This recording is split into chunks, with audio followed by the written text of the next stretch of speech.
So this is a topic I've been on the fence about covering for a while now. Goodness knows that shipping can be a heated discussion at the best of times. But with Valentine's Day having recently come and gone, I figured, why not? Might be a few days late, but better late than never, right?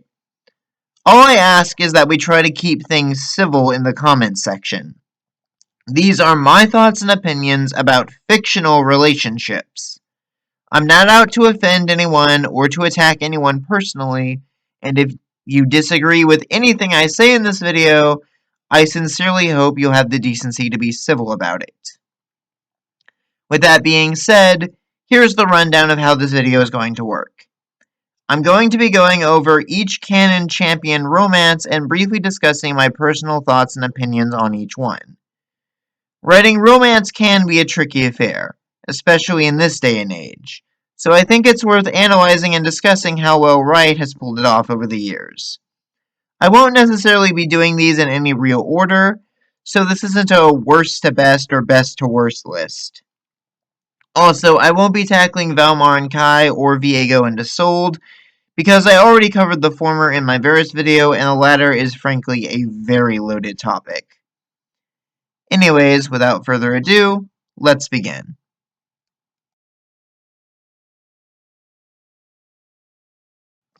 So let's start the list off with one that is debatably even canon. Garen and Katarina is one of the oldest pairings in League's continuity, and it's always been kind of weird. One's a general of Demacia, the other is an assassin of Noxus. The two have always had a sort of star-crossed lovers thing going on between them, though in recent years it's become harder to discern whether or not that's still true. In their original lores, Katarina and Garen fell for each other in the middle of a fight, and have been seeing each other off the battlefield in secret ever since. As of the Great Retcon, though, neither of their backstories ever mention any such encounter. Yet Riot continues to try and have their relationship be a thing. It comes off as especially weird, as their flirty dialogue makes both of them seem really out of character sometimes. Garen is a Demacian soldier who's patriotic to a fault, and Katarina's only interest is becoming an assassin worthy of carrying on her family's legacy. Having them meet and fall in love could make for some interesting character progression on both fronts, as they'd have to reconcile their beliefs and ideals with their own feelings, but it never goes anywhere beyond the two apparently having secret dinner dates. However they managed to arrange that. Overall, this pairing is one that I can see potential for, but it sadly never gets treated as much more than a joke by Riot. It's a secret, forbidden relationship that somehow everyone knows about that never sees any true progression. The worst part is that there were apparently plans for a mini animated series showing how this ship was meant to start in the new canon, but it was sadly cancelled and never saw the light of day. Hopefully Riot can go back and finish this story one day, because until then, this pairing is little more than an in-joke for longtime fans of the franchise.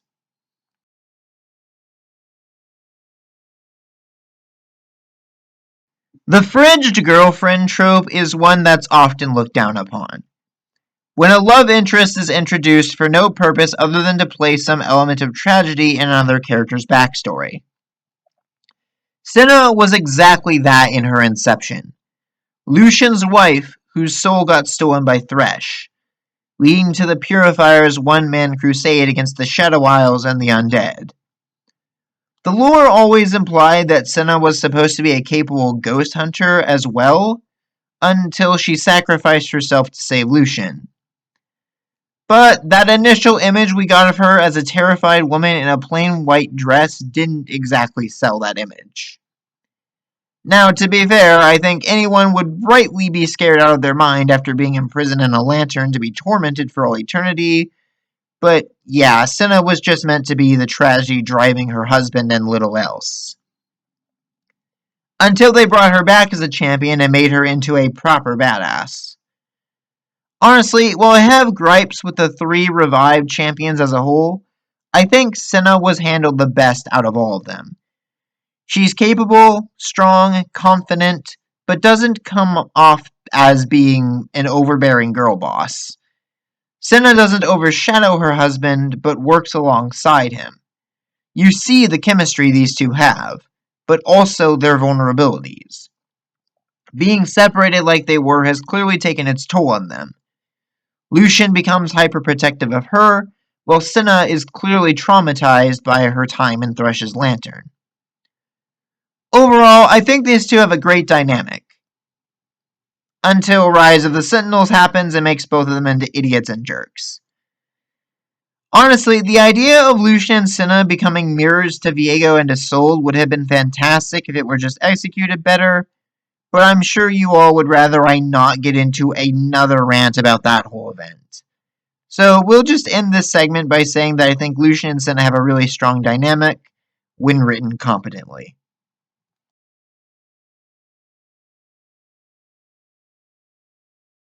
So this one is a little weird because it's not technically canon, but Riot and the fandom both tend to push it so hard that I feel obligated to talk about this pairing regardless. Caitlyn and Vi are, admittedly, a really fun dynamic. One's a straight-laced cot from the upper classes of society, and the other is a rebellious punk from the slums. Both work together to uphold the peace in Piltover and Zaun out of a mutual respect for each other, as well as a shared desire to genuinely help those in need. While it's certainly true that their feelings toward each other have been heavily implied for years, Caitlyn and Vi are not officially a couple in universe. Their relationship hasn't really elevated beyond just being partners at work and little else. To be honest, I initially thought that Vi was the one with deeper romantic feelings toward Caitlyn that went unreciprocated, given the Enforcer is the only one making flirtatious comments between the two. But it's really up in the air right now. I suspect Arcane Season 2 might delve deeper into their relationship, but it depends how much further the show wants to stray from the game's canon.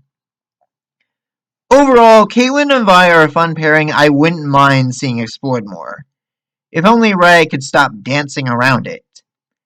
Frankly, I think that they could have a way better version of what Garen and Katarina are supposed to have. Dating in secret, making an effort to keep their relationship hidden from the rest of the Force. Come on, there's potential for some really fun interactions there. Maybe someday we'll see it explored, but probably not anytime soon.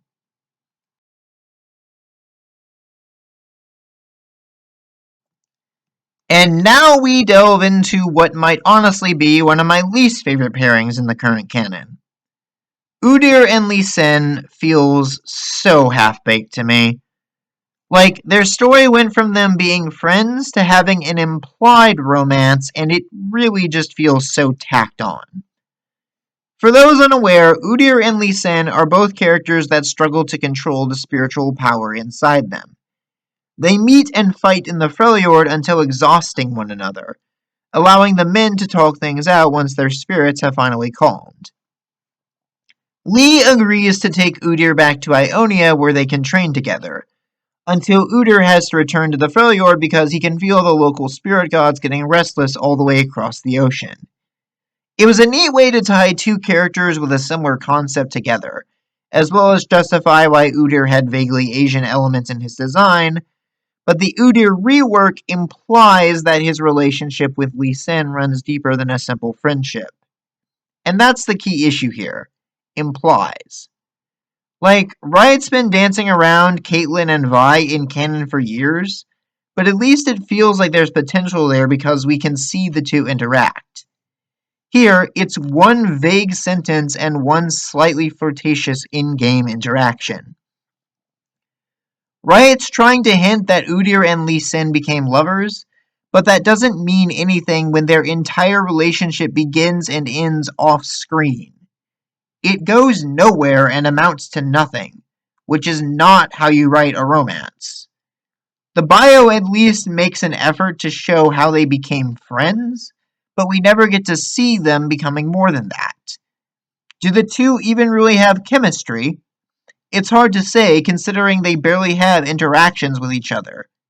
If you're going to do this sort of thing, either commit to it and give us a story showing that Lee and Udyr developed a deeper bond, or don't even bother. Otherwise, it just comes off as a shallow attempt at pandering, in my opinion, at least.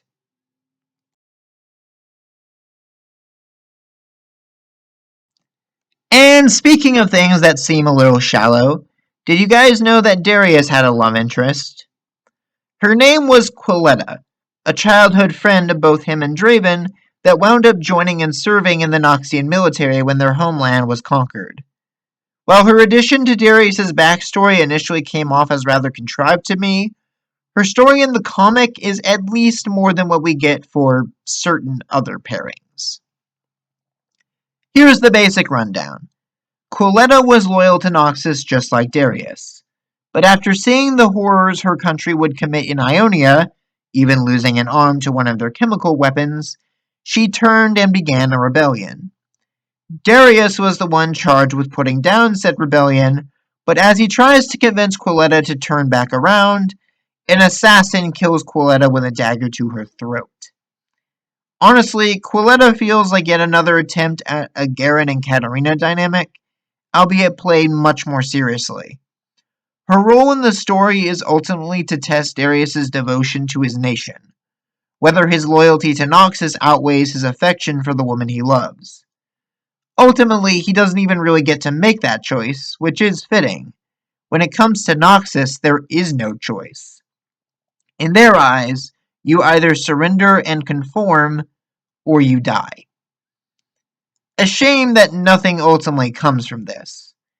Even though Noxus took the woman he loved from him, Darius is still unshakably devoted to the Empire's ideals and values. He continues to conquer and kill for the very nation that's taken so much from him. And we never really even get to see him struggle with moments of doubt. Quilletta's death should, at the very least, have some sort of impact on Darius, but if it does, Riot has yet to do anything with it. Overall, their relationship is tragic but ultimately underutilized.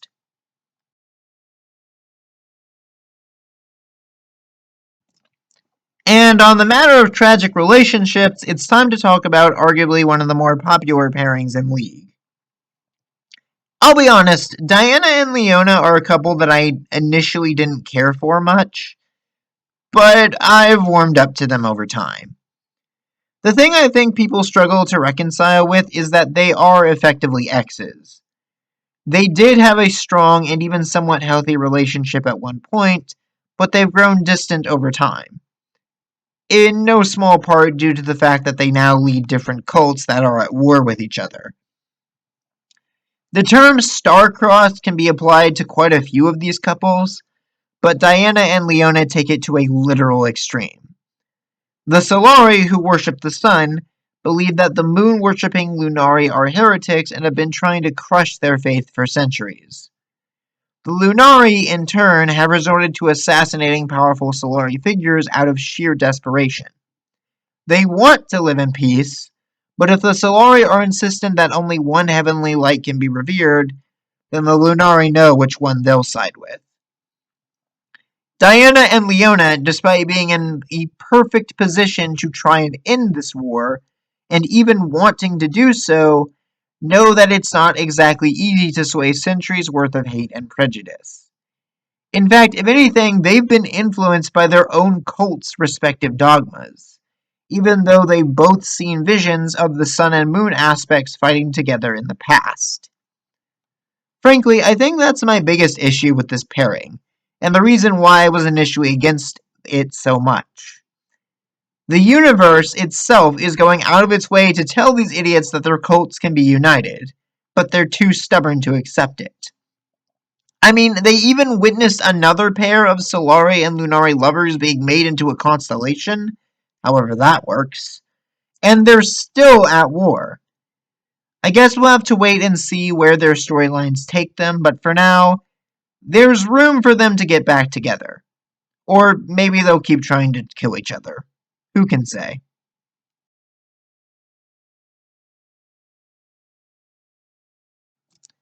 But let's move on from lovers to enemies to enemies to lovers, I guess.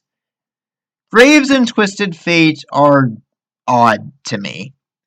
Like, they used to be part of the same gang until a misunderstanding led to Graves hounding TF for years, thinking that Twisted Fate betrayed the gang and sold him out.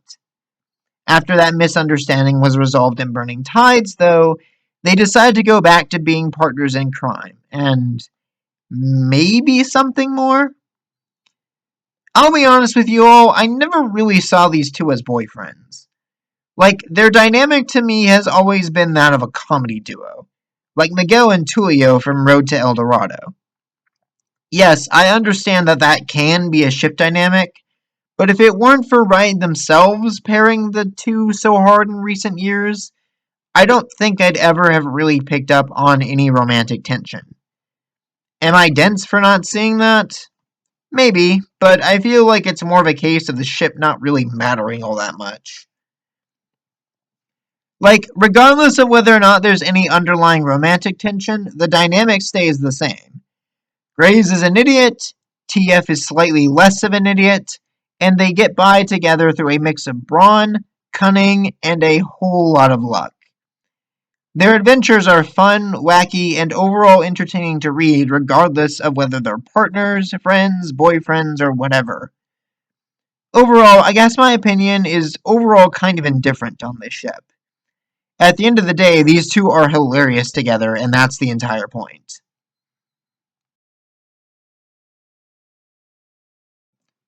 So here we have a bit of an unusual one.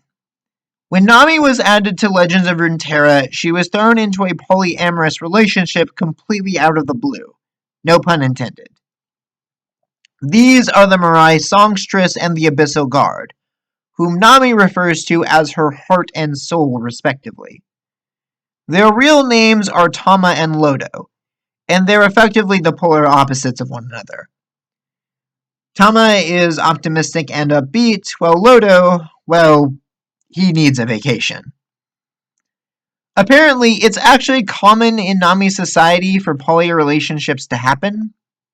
The Mirai just treat this as the norm, which is fine, I think.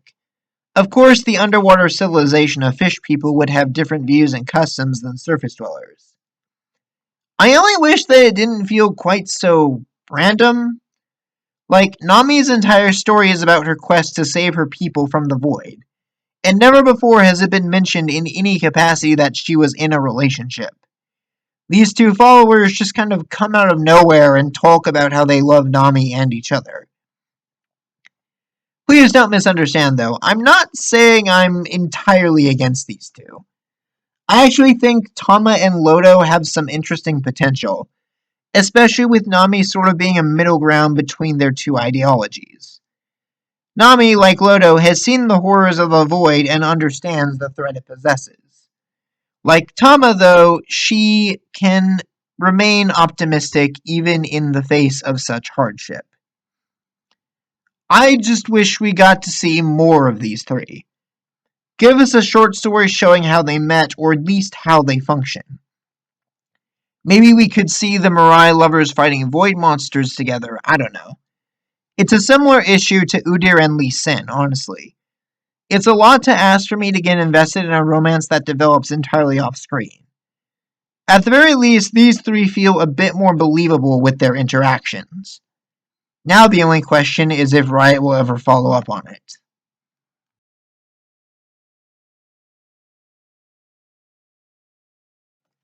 And now for a fictional love story based on a real one. For those unaware, Tryndamere is actually based partially on one of Riot's founders, Mark Merrill, who used the screen name Tryndamere all the way back when the company was just a bunch of nerds making Warcraft mods. Ashe, meanwhile, is based on Mark's wife, Ashley. Go figure then that their champion counterparts would also fall in love and get married. That said, Ashe and Tryndamere initially wed for purely political reasons. The few remaining survivors of Tryndamere's tribe needed the Avarosans' protection, and Ashe needed a strong husband to strengthen her position.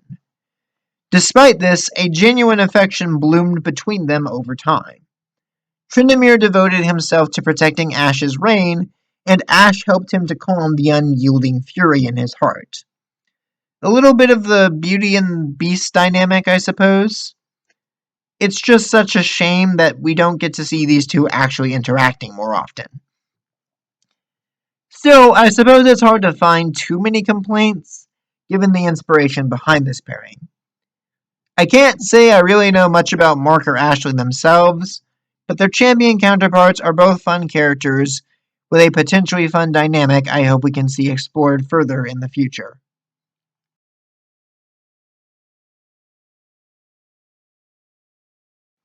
Okay, so these two aren't technically a couple anymore, but I still really enjoy their dynamic. Frankly, Cassante's story in general is amazing, but that could be a video unto itself.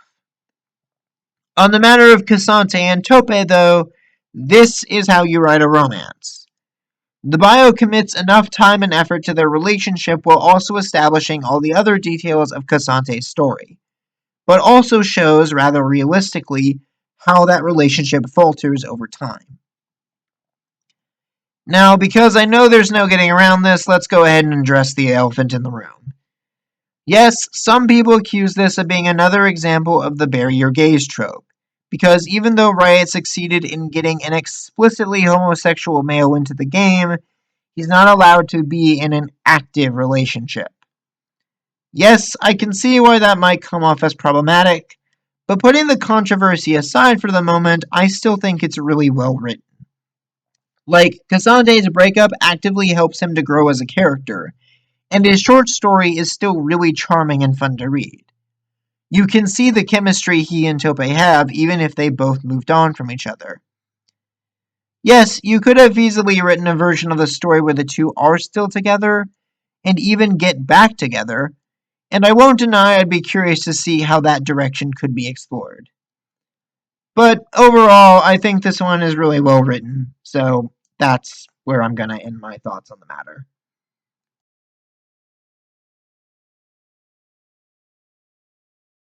Last but certainly not least, we have the deadly duo themselves, Zaya and Rakan. Well, I'm not sure I'd call them the best pairing in League, I think they're definitely a contender. They are the definition of opposites attract. Rakan is the heart while Zaya is the brains. They complete each other, they look out for each other, and they're united by their shared desire to aid the Vestaya. Even if that aid sometimes borders on terrorism. There's no denying that Zaya can be a little extreme in her ideologies, and Rakan kinda just enables her, but hey, that's just potential for character growth. I mean, there's a reason why these two got a whole arc in Star Guardians, which is a different universe and a different canon, so we won't talk about it too much, but come on, Everything Goes On was a great MV. Turning back to the main continuity, though, well, what else can I say? It's hard to get much more sickeningly romantic than flirting on the battlefield. Birds of a feather flock together indeed. And that's a wrap. These were most, if not all, of the current canon ships in League, and my opinions on each one.